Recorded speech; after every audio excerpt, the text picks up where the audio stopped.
Assalamu alaikum warahmatullahi guys. Jon Jones is having his worst downfall yet, and that says a lot. So we've already seen the videos when he's crying in bed, being depressed and shit after the UFC announced Alex Pereira versus Cyril Gane for the co-main event of the White House card, and he's been really upset, like why he hasn't been placed on the White House card, and it's about time this guy faces some consequences for what he has done. Ever since Jon Jones moved up to the heavyweight division, it's been nothing but BS. Like genuinely, it's been nothing but BS. The entire division has been ruined by one single man, who is Jon Jones. We've already, like, I don't have to talk about this again, but obviously he ducked Tom Aspinall for about 2.5 years, I think, and it's just like it's about time, like right, like this guy actually like faces some consequences for what he has done for the UFC, and I'm not surprised one bit.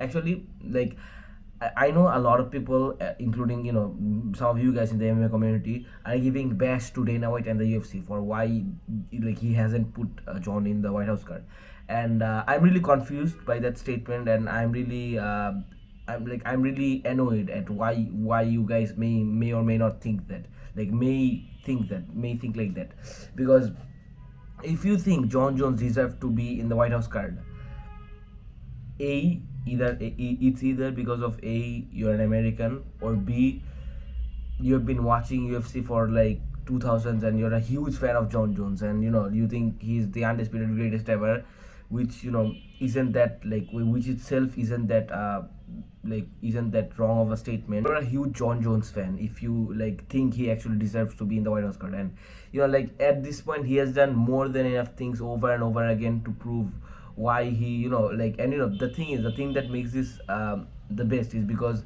like, I think it was like 13 days after Jon retired, the UFC announced the White House card, and as soon as they announced it, the White House card, Jon was unretired.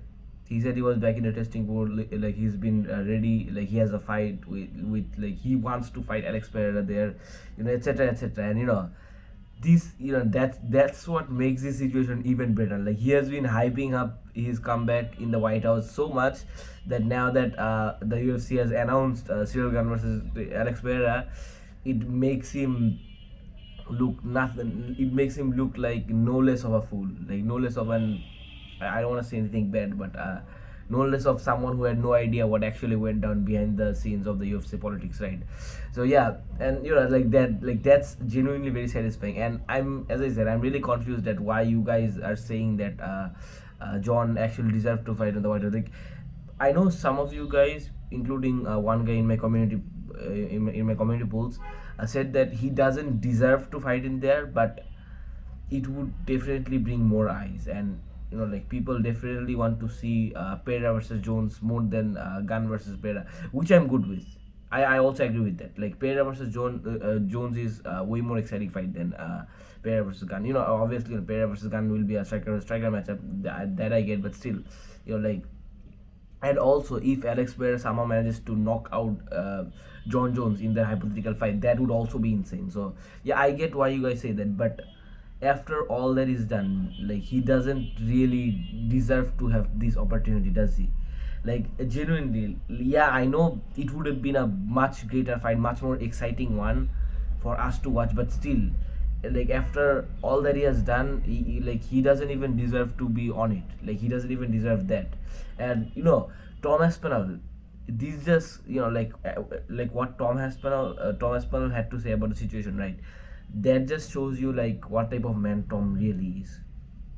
Tom Aspinall said that the UFC, obviously, like the I guess like the theme of this situation is that Jon asked for a specific amount to fight Pereira at the White House, and the UFC refused it, and that's why, and thus we have Pereira versus Gunn.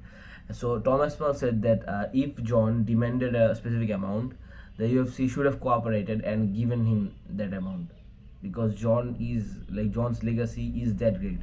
And this is coming from Tom Aspinall. All right, Jon Jones ruined Tom Aspinall's career. His comeback was horrible. Tom Aspinall's comeback against Cyril Gane, and he has always been a very active fighter, and that just I guess tells you, the ring rust is a real thing. So yeah, and Tom Aspinall making such a statement, right? That's just I'm baffled by like how good of a human being Thomas Pell is. I guess how humble he is, and how genuine to the sport he will always be. Like like if you want any authentic opinions from a UFC fighter, like from any UFC champion right now, ask Thomas Pell. He will never be biased with anything. He'll always stick to the truth, and he'll always give his genuine opinions. Like he's one of the most trustworthy champions I guess there is right now. And also in the most recent press conference by Dana White, we have seen that Dana also himself is very annoyed at why the community and the media members are asking this thing over and again. Why isn't John in the White House? Why isn't John in the White House? And like he said that like Dana said that first, at this point the MMA community are saying that first Dana was sugarcoating John, and now he is basically like he hates John. Yeah, it has like, yeah, the first part is real. I agree with that. Obviously, Dana has been like basically like Dana has been like making John his golden boy. Obviously we know that, and the real reason for it is also Francis Ngannou leaving the UFC. We also know that, but now like nowadays Dana hating Jon Jones, I don't agree with that. I don't think Dana hates Jon Jones. Jon obviously has he has to get his hips replaced, which screw the guy who leaked that footage. That should not have been a thing, but now that it is, might as well talk about it, right? So yeah, obviously like Jon has to get his hips replaced, which is a very very painful surgery. I could imagine, but other than that, Dana doesn't hate Jon Jones one bit, guys. Come on. He like if you were the CEO of UFC, yeah, you would probably made Pereira versus John, but that itself would have been sugarcoating, because yeah, it would have been a much more exciting fight, and the fans would have wanted. But after everything that John did, he doesn't really deserve it, and it's not because of it's Jon Jones, and he has all of these other controversies, including touching men. It's not just because of that. It's because he ruined the heavyweight division to such a degree that like like it's not even a possibility in my mind that like if I was a CEO of the UFC, it would have been it wouldn't even been a possibility that to let John fight in the White House card, like genuinely, and especially after he retired, and the whole situation, it's perfect for us AMA fans, and it just goes to show you, how like how if you pathetically and obviously duck someone and ruin an entire division, it will come back to bite you at some point. Anyways, it's really hot in here, in Bangladesh here, guys. So, and even recording this video, it's been quite difficult because I have to turn the fan off to make sure my audio is good, and also the headband, it's not really headband, whatever you want to call it, it's really annoying. Anyways, that's what's happening, guys. So you guys make sure what you guys think, and inshallah I'll see you guys next time. Assalamu alaikum warahmatullahi wabarakatuh.